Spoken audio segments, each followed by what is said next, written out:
Okay, well, let me welcome you again. This is the first session of our 13-week personal financial management class. I just came up with that name just now, so we might, as we get more experience and work together, we may come up with a different name than that. But for now, let's work with our personal financial management ambition. A little bit about myself. My name is Bob Gay. I spent 25 years in the investment research business, starting my career in Canada in 1982, moving to the United States in 1985, and joining what was at the time the most prestigious research firm on Wall Street called Donaldson, Lufkin and Jenrette in 1987, and I was there until 1995. Over that period, I was the top-ranked quantitative analyst on Wall Street.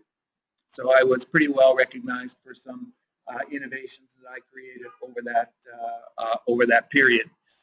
In 1995, the Securities and Exchange Commission, which is the U.S. government regulatory authority that oversees all of the capital markets, began to provide their documentation and filings on the internet for the first time. And my team and I realized that document availability would allow us an explosion of flexibility in terms of the things that we were going to be able to do. And as a result, we declared ourselves to be independent at that point. We were an independent research and data provider until 2006 when we started our investment management firm. And we're now a registered investment advisor, and we'll get into what all of that means as we get through the course. And so I invite you to go look up my bio if you like on LinkedIn. It'll give you all the details of where I've been, what I've done. But suffice to say that I was a senior advisor to some of the largest funds in the world.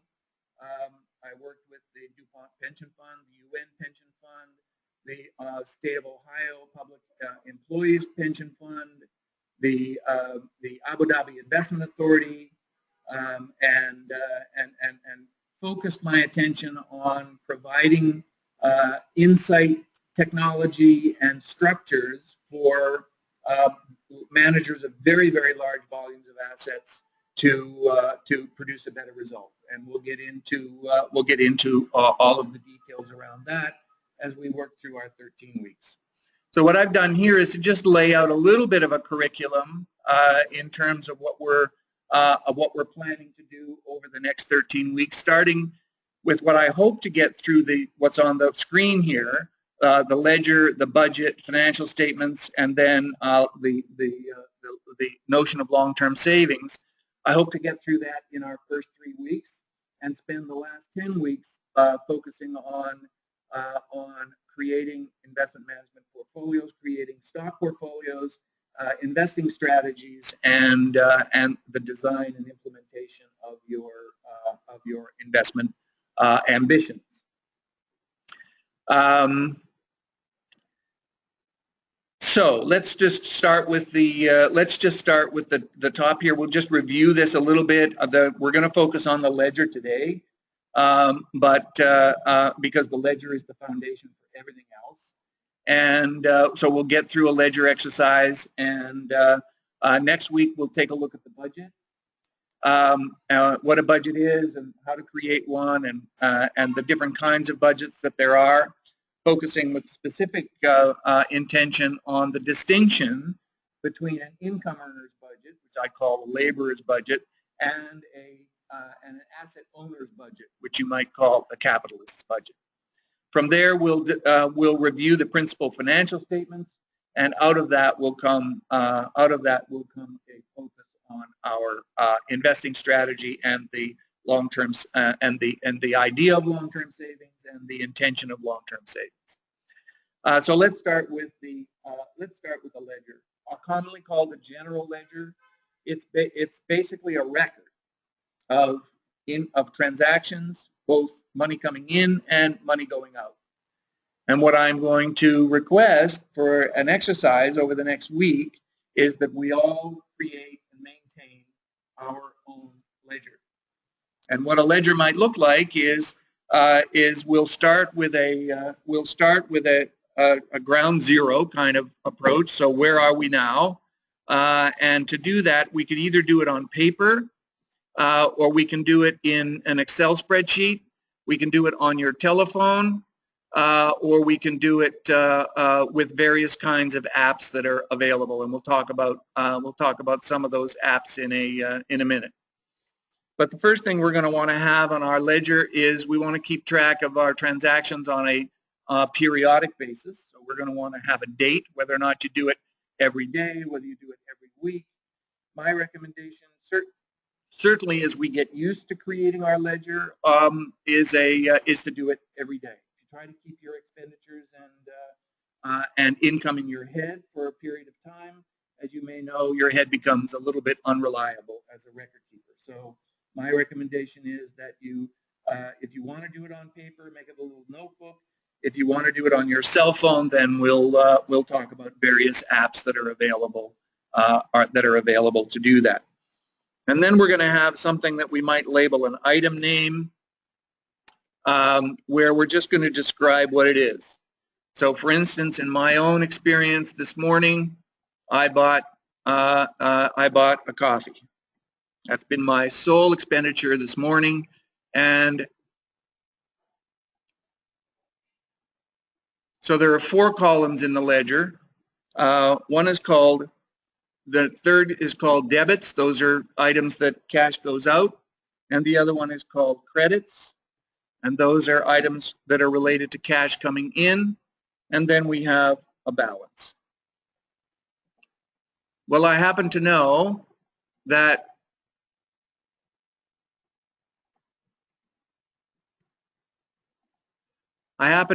my balance in my money clip this morning was $15, and I've spent $1.25 on a coffee, and so my current balance is going to be $13.75.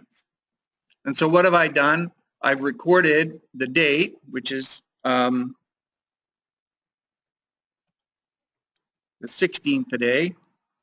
I recorded my expenditure. I gave it an item name. I know it's a debit because it reduced the cash I have on hand, and it reduced the cash that I have on hand from $15 to $13.75. Now, when you start your budget, when you start your ledger, you can use whatever balance you feel comfortable with. Some people are going to want to use the total value of all of their assets, and that's going to be what I start with. Okay, I own $1 million worth of real estate. I own a bank account with $50,000 in it. I own you're going to start with whatever the total value of your assets are. You could do that. You could start with the balance in your bank account. You could do that. You could start with the balance in your wallet. You could do that. How you start, where you create your initial balance from is completely up to you. In your creation of an ongoing ledger, you could do it personally. I imagine that almost everybody in this room has got personal expenditures of some kind or other, right? You can buy things, you get allowance or however it works. Or you could request that you do an ongoing ledger for the whole family. As you may know, people are a little bit sensitive about money issues. You know, sometimes they're a bit secretive about it and that kind of thing. So you may run into that. And you can let that be however you want to do it, whatever's comfortable for you and for your family, as to how much detail you want to get into. The reason that this is very, very important is that this is the most basic and most fundamental financial document, and we've seen general ledgers that have been recorded in Greek in hieroglyphics. We've seen them recorded in Greek and Latin and are thousands and thousands of years old. So this is the structure that's been around for the longest time, and everything else is derived from this structure.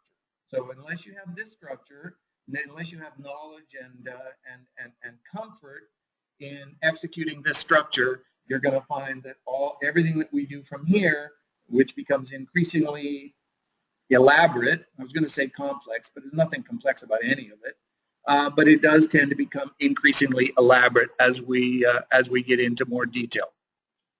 So is everybody agree to take on that exercise for the next week? Every day, create your budget. Is it going to, by me, create your ledger? Is anybody going to have a problem with that? Okay, good. So because what we're going to want to do then next week, when we're in a virtual space, we're going to want to go around and see what everybody's ledger looks like. See what have a conversation about what your experience was, what kinds of resistance you ran into, and whether or not there were any questions that came up around it. One of the things that I do want to mention around money is that not only is there tends to be a little bit of secrecy and discomfort in sharing the details of people's money circumstance, but there's also tremendous amount of resistance. That even though people have got a clear idea that, well, I really should have a budget. Oh yes, I really should be saving for retirement. And oh yes, I really should be keeping on top of my bank balance. There's a tremendous resistance to avoiding it. And that resistance has tremendous consequences. So that you will be impairing, by resisting your financial life, you'll be impairing your future.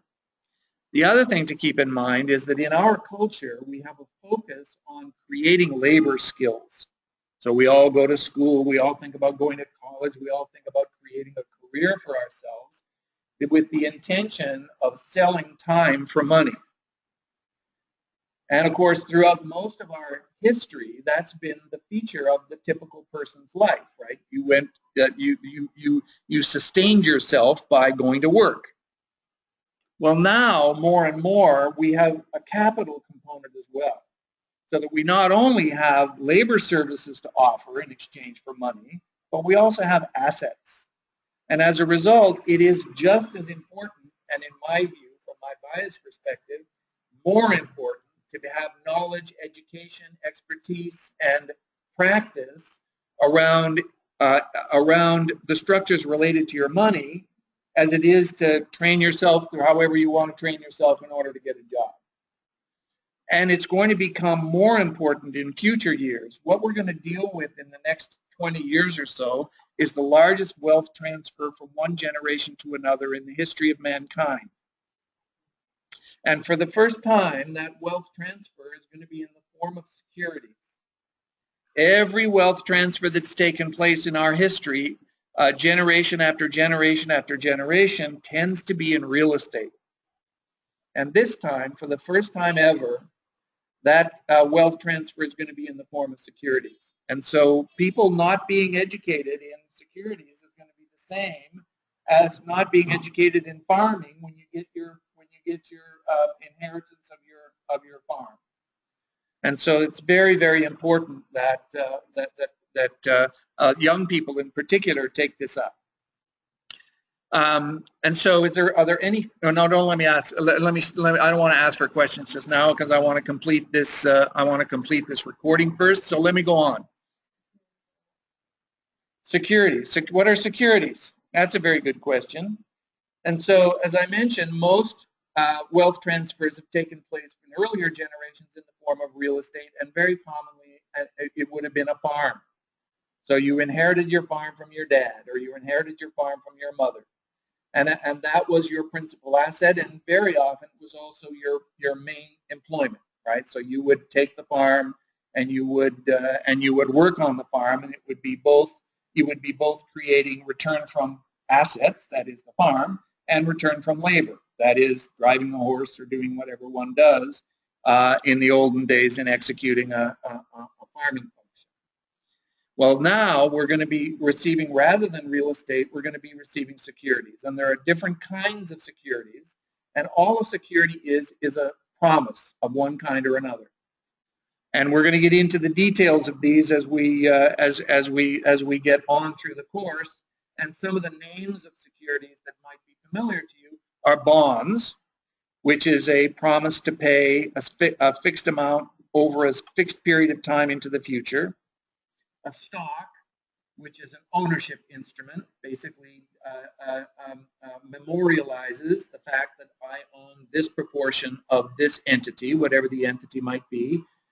could be a company, could even be a piece of real estate. You could own a stock that represents a share in a piece of real estate. That's very possible.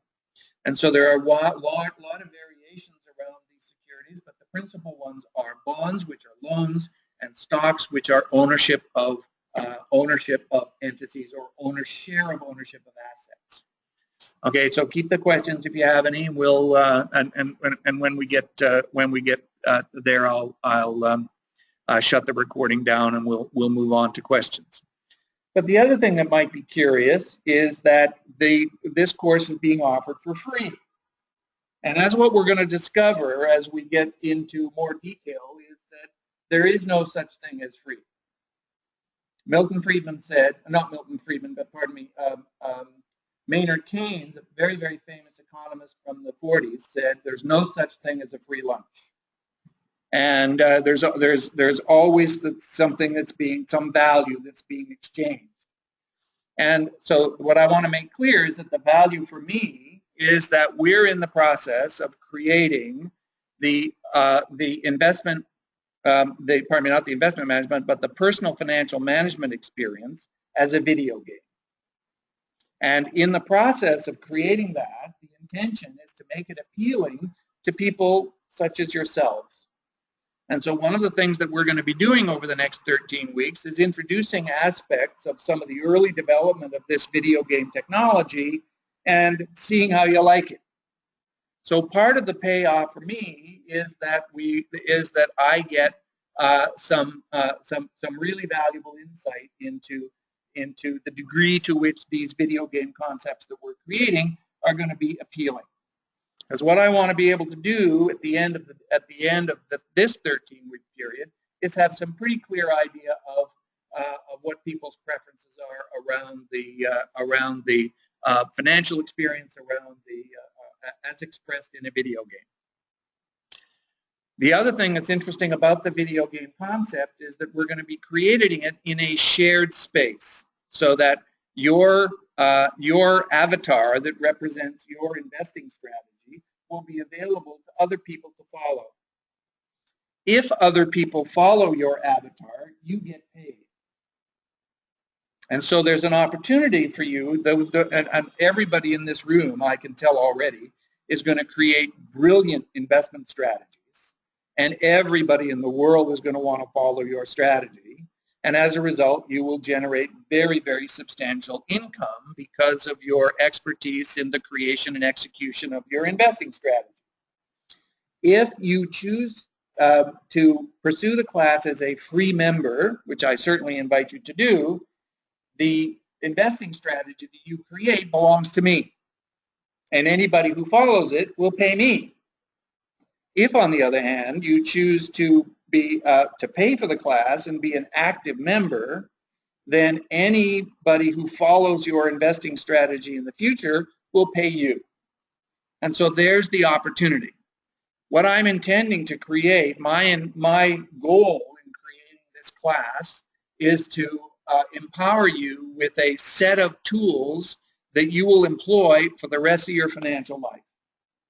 And of course, as you know, the rest of your financial life is the rest of your born days, because the two of them are related. In fact, your financial life lives on past your born days. And so it's important to get foundation and knowledge about your financial reality as early as you possibly can, and then maintain it consistently and in a disciplined way throughout your whole life. And of course, that's very often appeals as daunting. Oh my God, I have to be disciplined and consistent. But there's plenty of technology that supports us around that makes it certainly easy. And my intention is to incorporate a three-dimensional avatar kind of experience that also makes it fun.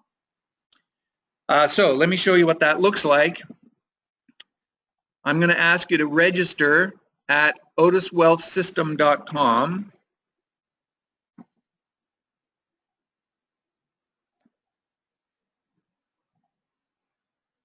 This is our front end, and it's just under construction right now, so you'll have to forgive it's a little bit of inconsistencies and stuff. But if you click on the register, it gives you 4 options. The spectator option is the free option, and I certainly invite you to do that. One thing that I should mention is that if you're not able to do this between now and next Friday, then you won't get an invitation to join the virtual class. So it's important, if you're interested in taking more than one, it's important for you to register at least as a spectator. The passive player, which is $99 for the year, gives you ownership over a static benchmark. And some of you may have heard of the Dow Jones Index. Anybody heard of the Dow Jones Index? Anybody heard of the Dow Jones Index? Anybody over there, Dow Jones Index?